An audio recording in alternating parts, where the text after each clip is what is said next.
Hello students, in this class we are going to discuss what happens when a DC supply is given to the transformer. So this is one of the best question or one of the important question when this is one of the important question you are going to face in any interviews when you are appearing any technical round interviews. So generally they may be asking this question: what happens when a DC supply is given to a transformer? Actually, the transformer is going to operate by using alternating voltage, AC voltage, and AC supply. The transformer will be working based on the principle of Faraday's law of electromagnetic induction. Okay, so to understand the problem or the question, first of all, you have to understand the working principle of the transformer so that you are able to know the answer. Okay, actually, to start with this explanation, as per the Faraday's law, EMF will be generated in any machine by using two factors, by using two conditions. One is there must be a set of magnetic field, there must be set of magnetic field, and second one, there must be set of conductors. So these are the two basic requirements for production of EMF in any machine.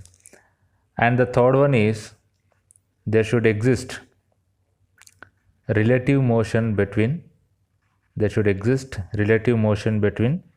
above two requirements. Okay, so what is that meaning here? Either magnetic field should be constant, conductor has to rotate, or conductors have to be constant, then the magnetic field has to rotate. If this condition exists, then only there exists a EMF in any machine.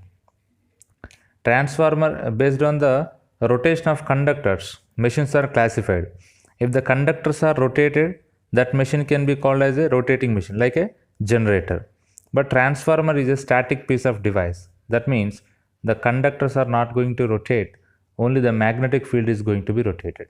Okay, so here, as per the Faraday's law, whenever the conductor cuts the magnetic flux, it is inducing the EMF inside the conductor, and the amount of EMF is directly proportional to rate of change of flux linkages as per the Faraday's law of electromagnetic induction. Okay, so I am applying alternating voltage to the transformer so that the current I will be flowing through this is called a primary winding, having n number of turns, n1 number of turns, and this is a secondary side winding, number of turns are n2. Okay, so as and when we give the alternating voltage V1 to the primary side of a transformer, current I will be flowing, let us say it as I1. Okay, because of this current I1, there exists flux. The direction of the flux can be given as Maxwell corkscrew rule. So wrapped finger rule, you can call it as also wrapped finger rule. The fingers are wrapping like this, then the flux direction is in the upward direction. Hence, the flux will be moving like this in this direction. The flux will be flowing through the transformer core in this direction. As and when the flux is linking with the stationary conductors, there existing an EMF E1 is equal to N1 into d phi by dt as per the Faraday's law of electromagnetic induction. The direction of this induced EMF is given by using Lenz's law. Lenz's law is stating that effect is always opposing the cause. Here the effect is induced EMF and the cause is supplied voltage. Hence, always V1 is in opposite with E1. This is the primary voltage and primary induced EMF in a transformer. This flux is also linking with the secondary turns here N2. Then here also there exists an induced EMF E2. When you are connecting a load here in the secondary side, then the current I2 will be flowing through the load. Here, because of I1, you are having phi flux. In a reverse manner, because of I2 you are also having flux phi 2, and this flux phi 2 is always in opposite direction with the flux phi here because of Lenz's law. Okay, so this flux is in this direction, what we can call it as main field flux phi is in this direction, then the resultant flux phi 2 will be opposite in this direction, and because of this direction the strength of this flux will be reduced, so this flux will be weakened.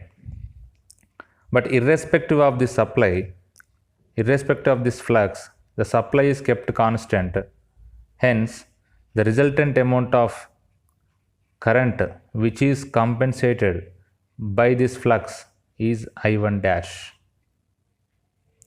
because there is no change in the supply voltage, only the reduction in the flux.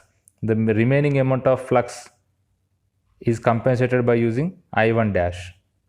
So because of I1 dash, there exists again phi 1 dash, which is in opposite direction with phi 2 flux, because this is the effect here and this is the cause for producing of this phi 1 dash, which has to be in opposite direction and equal in magnitude. Therefore, these two fluxes will be in equal in magnitude and nullified each other, and the remaining flux is phi only. So the main field flux is phi only. So this flux is constant irrespective of the load here. Whatever it may be the load, whatever it may be the load current, whatever it may be the flux produced, that will be compensated by using I1 dash. Therefore, this flux will be kept as constant. That is the reason why the transformer is called as a constant flux device. Constant flux device. Okay. Now, actually this is a working principle of a transformer. Let us take the condition in the secondary side. This is E2, which is induced in the secondary side, and this is a voltage across the load, and this is also in the same polarity. Okay. Now I am not considering resistance value and inductance values here, so I am just taking ideal conditions. V1 is equal to minus of V1 and E2 is equal to V2. But when you give the DC supply, what happens here? To produce the induced EMF, the conditions are, you must have the set of magnetic field and you must have the set of conductors, and there should be a relative motion between these two. When you are giving alternating supply, set of conductors are existing, set of magnetic field is existing, and this magnetic field is in alternating in nature, hence it is cutting with the stationary conductors, therefore the EMF is existing.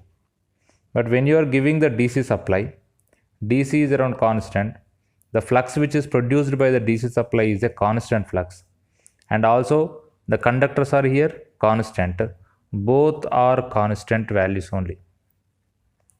So first condition is satisfying, second condition is satisfying, but the third condition is not at all satisfying because of the DC supply. Because of the DC supply, you are getting the constant magnetic field, and which is linking with constant conductors, then there is no meaning of EMF production. Therefore, E1 is equal to 0. E1 is equal to 0. Similarly, E2 will not be existing and V2 is also not existing. Okay. Here, there is no there is no EMF generated here.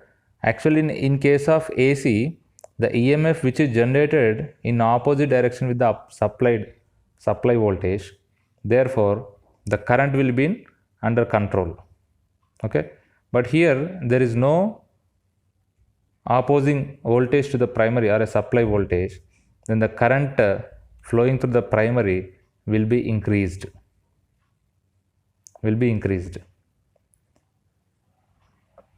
If the magnitude of this current is increasing, then the primary winding will be affected. That means the primary winding will be burnt out.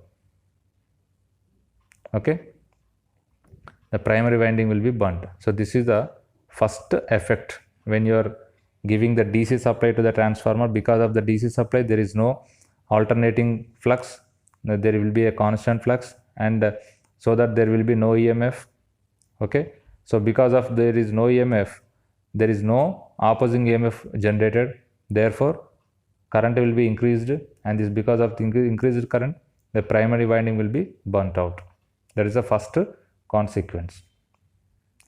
Second consequence, this primary current is increasing, therefore the resultant flux is also increasing. Because flux is related with current, then this magnetic core will be saturated.